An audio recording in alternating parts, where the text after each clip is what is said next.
ओम शांति। आज 23 जुलाई 2024 के बाबा के अनमोल मधुर महावाक्य सुनेंगे। आज की मुरली में बाबा ने बच्चों को बहुत गुह्य राज सुनाने के लिए प्रेरणा दी है। बाबा कहे तुम सबको ये गुह्य राज समझाओ कि आत्मा बहुत छोटी सी बिंदी है, लेकिन उसमें अविनाशी पार्ट भरा हुआ है जो कभी विनाश नहीं होता है, और इसीलिए वो आत्मा को परमधाम से नीचे आना ही पड़ता है अपना पार्ट बजाने के लिए। तो इसमें मोक्ष किसी को मिल नहीं सकता है। कई बच्चे भक्ति करते हैं, ये सोचते हैं इस दुख की दुनिया से छूट जाए, अर्थात सदा के लिए मोक्ष मिल जाए, परंतु आत्मा का निज संस्कार है कर्म में आना, और इसीलिए कर्म बिना आत्मा रह नहीं सकती है। जिस तरह कोई व्यक्ति बहुत थका हुआ होता है और इतना थका हुआ होने कारण जब घर आता है, परिवार वालों से कहता है मैं बहुत थक गया हूं, मैं सोना चाहता हूं, प्लीज मुझे कोई भी कारण से उठाना नहीं, और वो सो जाता है। लेकिन आखिर उठेगा या नहीं उठेगा? 8-10 घंटे के बाद भी, रेस्ट करने के बाद जैसे फ्रेश हो जाएगा, उठेगा जरूर।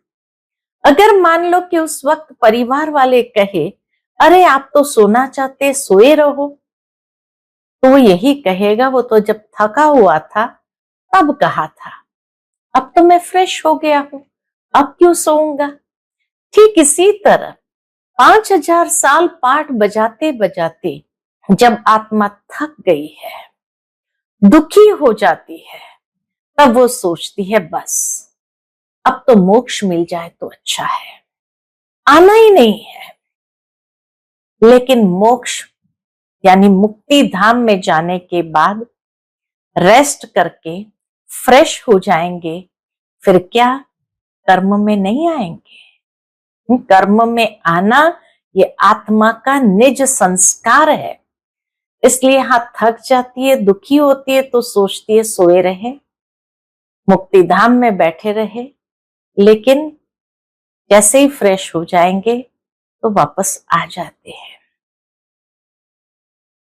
तो आज बाबा ने कहा हमें टाइम पर घर भी जाना है, इसीलिए याद की रफ्तार को बढ़ाओ और इस दुख धाम को भूल शांति धाम सुख धाम को याद करो। सुनते हैं बाबा के आज के मधुर महावाक्य। ओम शांति। मीठे बच्चे, तुम्हें टाइम पर अपने घर वापस जाना है, इसलिए याद की रफ्तार को बढ़ाओ, इस दुख धाम को भूल शांति धाम और सुख धाम को याद करो। आज की मुरली से प्रश्न है, कौन सा एक गुह्य राज तुम मनुष्य को सुनाओ तो उनकी बुद्धि में हलचल मच जाएगी? उत्तर, उन्हें गुह्य राज सुनाओ कि आत्मा इतनी छोटी बिंदी है, उसमें फॉर एवर पार्ट भरा हुआ है, जो पार्ट बजाती रहती है, कभी थकती नहीं। मोक्ष किसी को मिल नहीं सकता। मनुष्य बहुत दुख देखकर कहते हैं मोक्ष मिले तो अच्छा है, लेकिन अविनाशी आत्मा पार्ट बजाने के बिना रह नहीं सकती। इस बात को सुनकर उनके अंदर हलचल मच जाएगी। ओम शांति। मीठे मीठे रूहानी बच्चों को बाप समझाते हैं, यहां तो है ही रूहानी बच्चे, बाप रोज रोज समझाते हैं बरोबर इस दुनिया में गरीबों को कितना दुख है। अब ये फ्लड्स आदि होती है तो गरीबों को दुख होता है, उनके सामान आदि का क्या हाल हो जाता है।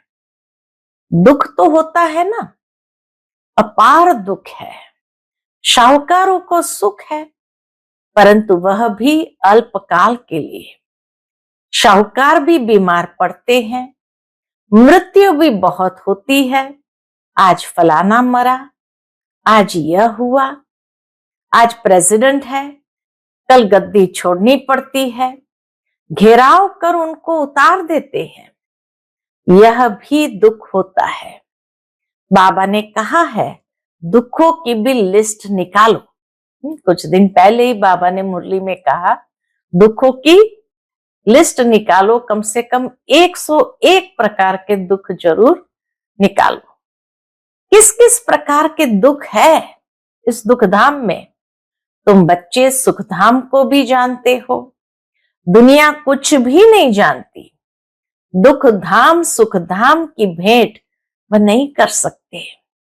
बाप कहते हैं तुम सब कुछ जानते हो, ये मानेंगे कि बरोबर कहते सच है। आखिर बाबा कहे सब मानेंगे बरोबर ये कहते सच है। यहां जिसको बड़े बड़े मकान है, एरोप्लेन आदि है, वह समझते हैं कलयुग को अर्जुन 40,000 वर्ष चलना है, बाद में सतयुग आएगा। घोर अंधियारे में है ना, अब उन्हों को नजदीक ले आना है, बाकी थोड़ा समय है। कहां लाखों वर्ष कहते हैं, कहां तुम 5,000 वर्ष सिद्ध कर बतलाते हो। ये 5,000 वर्ष के बाद चक्र रिपीट होता है। ड्रामा कोई लाखों वर्ष का थोड़ी होगा। तुम समझ गए हो, जो कुछ होता है वह 5,000 वर्ष में होता है। तो यहां दुखधाम में बीमारियां आदि सब होती है। तुम तो मुख्य थोड़ी बातें लिख दो। स्वर्ग में दुख का नाम भी नहीं है। मुख्य बात यही लिखो, स्वर्ग में दुख का नाम भी नहीं। अब बाप समझाते हैं, मौत सामने खड़ा है। यह वही गीता का एपिसोड चल रहा है। जरूर संगम युग पर ही सतयुग की स्थापना होगी। बाप कहते हैं मैं राजाओं का राजा बनाता हूं, तो जरूर सतयुग का बनाएंगे ना। बाबा राजाओं का राजा बनाते तो जरूर सतयुग का बनाएगा ना। बाबा अच्छी रीति समझाते हैं। अब हम जाते हैं सुखधाम। बाप को ले जाना पड़े, जो निरंतर याद करते हैं वही ऊंच पद पाएंगे। उसके लिए बाबा युक्तियां बतलाते रहते हैं। याद की रफ्तार बढ़ाओ। कुंभ के मेले पर भी टाइम पर जाना होता है, तुमको भी टाइम पर जाना है। ऐसे नहीं कि जल्दी जल्दी जाकर पहुंचेंगे, नहीं, ये जल्दी जल्दी करना अपने हाथ में नहीं है। ये तो है ही ड्रामा की नूंद। महिमा सारी ड्रामा की है। यहाँ कितने जीव जंतु आदि दुख देने वाले हैं, सतयुग में ये होते नहीं। अंदर ख्याल करना चाहिए, वहां यह होगा। सतयुग तो याद आता है ना। सतयुग की स्थापना बाप करते हैं। बाबा कहे सतयुग याद आता है तो सतयुग की स्थापना बाप करते हैं। पिछाड़ी में सारा नटशेल में ज्ञान बुद्धि में आ जाता है। जैसे बीज कितना छोटा है, झाड़ कितना बड़ा है। वह तो है जड़ चीजें, यह है चैतन्य। इनका किसको भी पता नहीं है। कल्प की आयु लंबी चौड़ी कर दी है। भारत ही बहुत सुख पाता है तो दुख भी भारत ही पाता है। बीमारियां आदि भी भारत में अधिक है। यहाँ मच्छरों सदृश मनुष्य मरते हैं क्योंकि आयु छोटी है। यहाँ के सफाई करने वालों और विलायत के सफाई करने वालों में कितना फर्क है। विलायत से सारी इन्वेंशन यहाँ आती है। सतयुग का नाम ही है पैराडाइज। वहां सब सतो प्रधान है। तुमको सब साक्षात्कार होंगे। यह है अब संगम युग। बाबा कहे अंत में तुम्हें सब साक्षात्कार होंगे। यह है अब संगम युग, जबकि बाप बैठ समझाते हैं, समझाते रहेंगे, समझाते हैं, समझाते रहेंगे। नई नई बातें सुनाते रहेंगे। बाप कहती हैं, दिन प्रतिदिन गुह्य गुह्य बातें सुनाता हूं। आगे थोड़ी पता था बाबा इतनी छोटी बिंदी है, ये भी नहीं पता था परमात्मा इतनी छोटी बिंदी है। उनमें सारा पार्ट भरा हुआ है, फॉरएवर पार्ट भरा हुआ है, वो भी फॉरएवर। तुम पार्ट बजाते आए हो, तुम किसको भी बताओ तो बुद्धि में कितनी हलचल हो जाएगी कि ये क्या कहते हैं, वंडर खाएंगे, ये क्या कहते हैं। इतनी छोटी बिंदी में सारा पार्ट भरा हुआ है, जो बजाते ही रहते हैं, कब थकते नहीं है, किसको भी पता नहीं। अभी तुम बच्चों को समझ पड़ती जाती है कि आधा कल्प है सुख, आधा कल्प है दुख। बहुत दुख देखकर ही मनुष्य कहते हैं, क्या कहते हैं, बहुत दुख देखकर ही मनुष्य कहते हैं इससे तो मोक्ष पाले। जब तुम सुख में शांति में होंगे वहां थोड़ी ऐसे कहेंगे। ये सारी नॉलेज अभी तुम्हारी बुद्धि में है। जैसे बाप बीज होने के कारण उसके पास सारे झाड़ की नॉलेज है, झाड़ का मॉडल रूप दिखाया है, बड़ा थोड़ी दिखा सकते हैं, झाड़ का मॉडल रूप दिखाया है, कोई बड़ा थोड़ी दिखा सकते। बुद्धि में सारी नॉलेज आ जाती है। तो तुम बच्चों की कितनी विशाल बुद्धि होनी चाहिए, कितना समझाना पड़ता है। फलाने फलाने इतने समय बाद फिर आते हैं पार्ट बजाने। ये कितना बड़ा ह्यूज ड्रामा है। बाबा कहे ये कितना बड़ा ह्यूज ड्रामा है। ये सारा ड्रामा तो कभी कोई देख भी न सके, इम्पॉसिबल है। दिव्य दृष्टि से तो अच्छी चीज देखी जाती है। गणेश, हनुमान ये सब है भक्ति मार्ग के, परंतु मनुष्य की भावना बैठी हुई है तो छोड़ नहीं सकते। अब तुम बच्चों को पुरुषार्थ करना है। क्या पुरुषार्थ करना है? कल्प पहले मिसल पद पाने के लिए पढ़ना है। तुम जानते हो पुनर्जन्म तो हर एक को लेना ही है। सीढ़ी कैसे उतरे हैं यह तो बच्चे जान गए हैं। तुम खुद जानते हैं, वह औरों को भी समझाने लग पड़ेंगे। जो खुद जानते हैं वह औरों को भी समझाने लग पड़ेंगे। कल्प पहले भी यही किया होगा, इसीलिए फिर से कर रहे हैं। ऐसे ही म्यूजियम बनाकर कल्प पहले भी बच्चों को सिखाया होगा। पुरुषार्थ करते रहते हैं, करते रहेंगे। पुरुषार्थ करते रहते हैं और करते रहेंगे। ड्रामा में नूंद है, ऐसे तो ढेर हो जाएंगे। गली गली घर घर में ये स्कूल होगा, गली गली घर घर में ये स्कूल होगा। है सिर्फ धारणा करने की बात। बोलो तुम्हारे दो बाप है, बड़ा कौन ठहरा? उनको ही पुकारते हैं रहम करो, कृपा करो। बाप कहते मांगने से कुछ भी नहीं मिलेगा। हमने तो रास्ता बता दिया है, मैं आता ही हूं रास्ता बताने। बाबा कहे मैं आता ही हूं रास्ता बताने। सारा झाड़ तुम्हारी बुद्धि में है।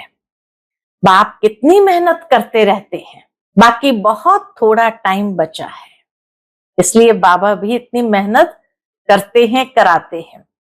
बाकी बहुत थोड़ा टाइम बचा है। मुझे सर्विसेबल बच्चे चाहिए। घर घर में गीता पाठशाला चाहिए। बाबा को सर्विसेबल बच्चे चाहिए, घर घर में गीता पाठशाला चाहिए। और चित्र आदि न रखो, सिर्फ बाहर में लिख दो। चित्र तो ये बैज ही बस है, चित्र तो सिर्फ ये बैज ही बस है। पिछाड़ी में ये बैज ही तुमको काम में आएगा। इशारे की बात है, मालूम पड़ जाता है बेहद का बाप जरूर स्वर्ग ही रचेंगे। तो बाप को याद करेंगे तब तो स्वर्ग में जाएंगे ना। यह तो समझते हो हम पतित है, याद से ही पावन बनेंगे और कोई उपाय नहीं। स्वर्ग है पावन दुनिया, स्वर्ग का मालिक बनना है तो पावन जरूर बनना है। स्वर्ग में जाने वाले फिर नरक में गोते कैसे खाएंगे? इसलिए कहा जाता है मन मना भव। बेहद के बाप को याद करो तो अंत मते सुगति होगी। स्वर्ग में जाने वाले विकार में थोड़ी जाएंगे। भक्त लोग इतना विकार में नहीं जाते हैं। जो सच्चे भक्त होते हैं वो भी बाबा कहे इतना विकार में नहीं जाते। सन्यासी भी ऐसे नहीं कहेंगे पवित्र बनो, क्योंकि खुद ही शादियां कराते हैं। वे गृहस्थियों को कहेंगे मास मास में विकार में जाओ। ब्रह्मचारियों को ऐसे नहीं कहेंगे कि तुम्हें शादी नहीं करना है।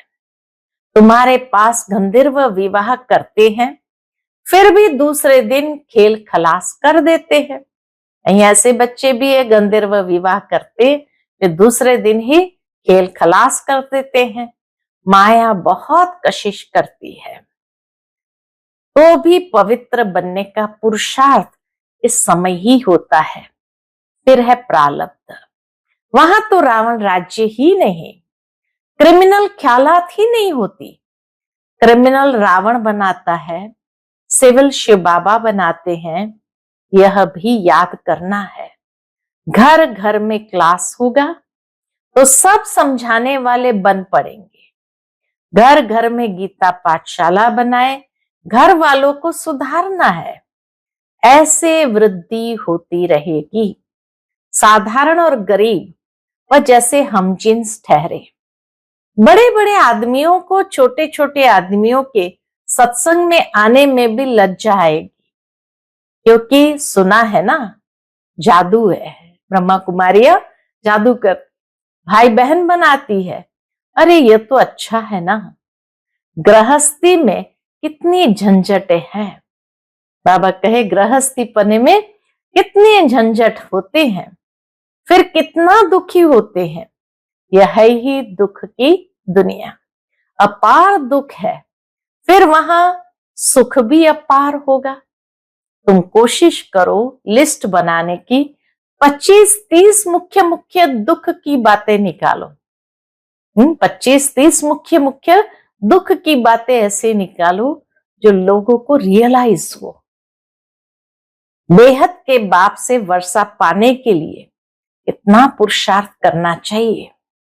बाप इस रथ द्वारा हमको समझाते हैं। यह दादा भी स्टूडेंट है, देधारी सब स्टूडेंट है। टीचर पढ़ाने वाला है विदेही। तुमको भी विदेही बनाते हैं।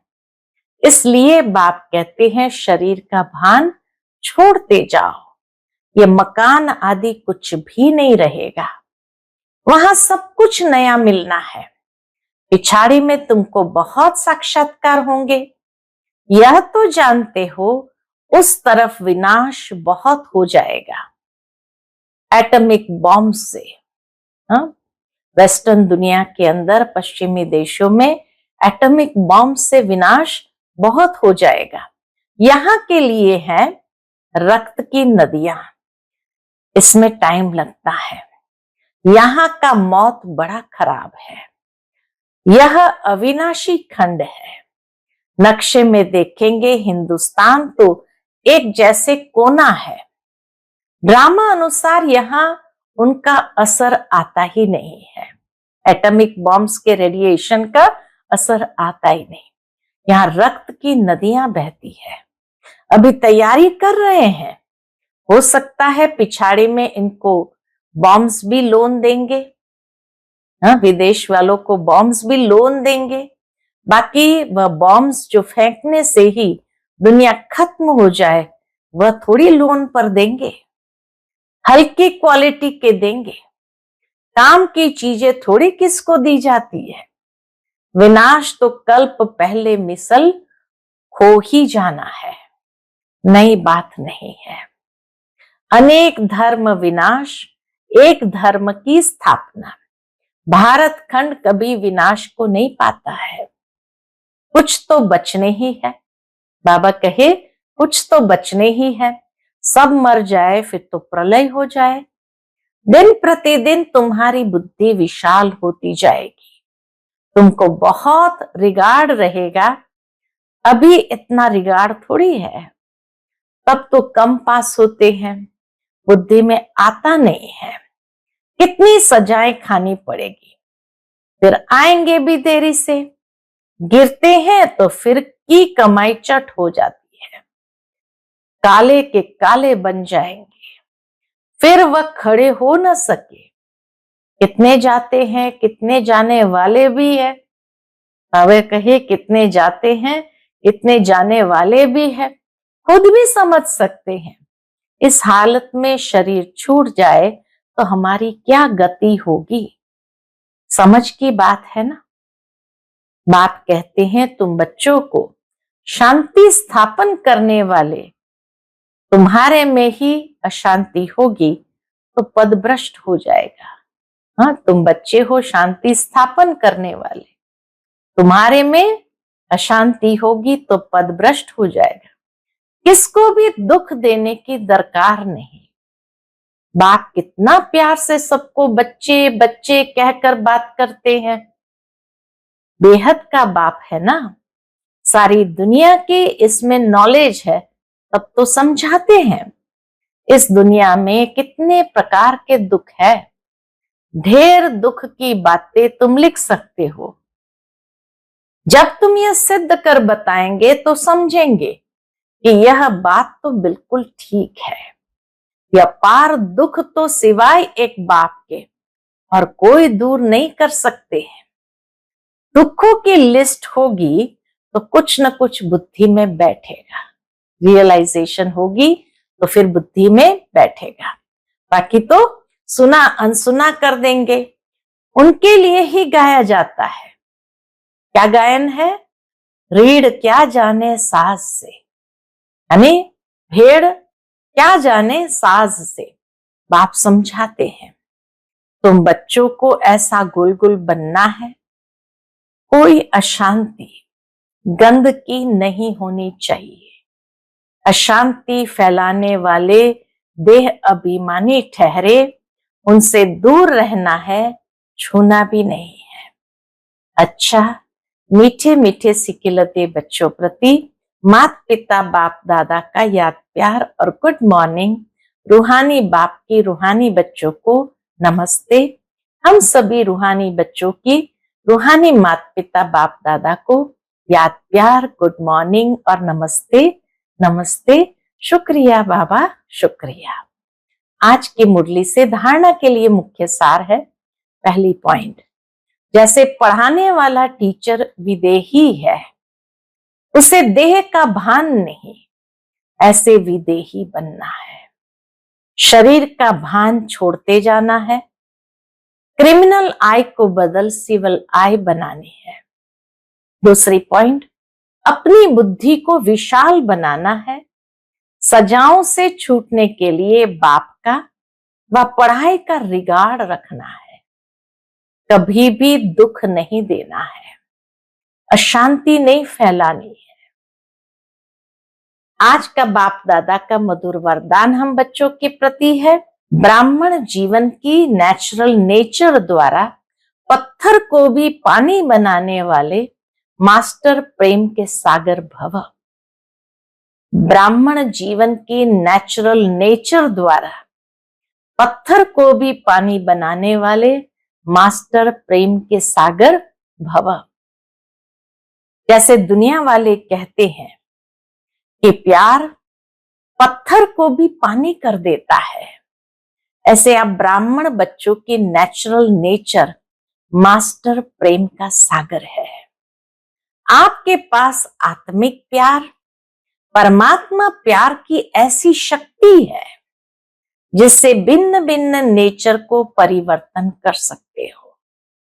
जैसे प्यार के सागर ने अपने प्यार स्वरूप की अनादि नेचर से आप बच्चों को अपना बना लिया, ऐसे आप भी मास्टर प्यार के सागर बन विश्व की आत्माओं को सच्चा निस्वार्थ आत्मिक प्यार दो, तो उनकी नेचर परिवर्तन हो जाएगी।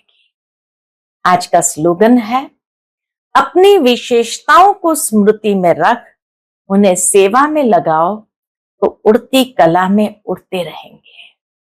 अपनी विशेषताओं को स्मृति में रख, उन्हें सेवा में लगाओ तो उड़ती कला में उड़ते रहेंगे। जितना विशेषताओं के आधार से सेवा करते जाएंगे उतना नेचुरल है, पुण्य जमा होता जाएगा, दुआएं प्राप्त होती जाएंगी। यही पंख का काम करेगा जो हमें सदा उड़ती कला में उड़ाते रहेंगे। अच्छा, ओम शांति।